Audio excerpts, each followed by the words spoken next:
Ang daan ni Jesus. Be-blessed tuwing Huwebes, ako po si Father Fiel Pareha. Tara po at magkapit pandasal na tayo.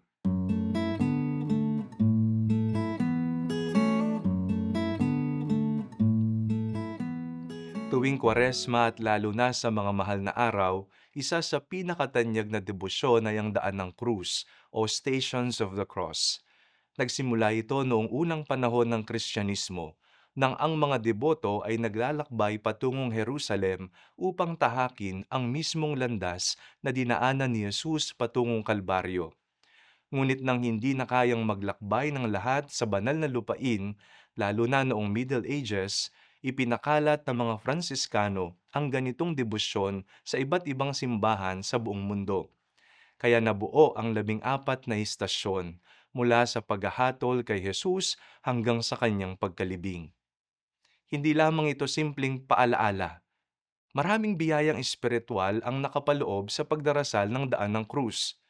Ito ay pagkakataon ng pagsisisi, pagninilay at pakikiisa sa paghihirap ni Kristo. Habang pinagninilayan natin ang bawat istasyon, mas lumalalim ang ating pangunawa sa kanyang pag-ibig. Isang pag-ibig na handang magtiis, madapa, masaktan at mamatay para sa atin. Ngunit higit pa rito, ang daan ng krus ay salamin ng ating sariling buhay. Ilang beses na rin ba tayong hinatulan ng maling akala? Ilang ulit na tayong nadapa sa bigat ng problema? Ilang pagkakataon na tayong umiyak tulad ni Maria at mga kababaihan ng Jerusalem? At ilang beses na rin tayong tinulungan ng mga Simon ng Sirene sa ating buhay? Habang tinatahak natin ang daan ng krus ngayong Kwaresma, huwag lang nating pagmasdan si Jesus. Samahan natin siya. Ialay natin sa Kanya ang ating mga krus, sapagkat sa bawat hakbang patungong Kalbaryo, may pangakong liwanag sa dulo.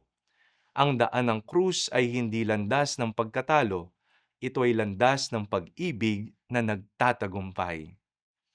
Manalangin tayo. Panginoong Hesus, alalayan po ninyo kami sa landas ng aming buhay. Amen.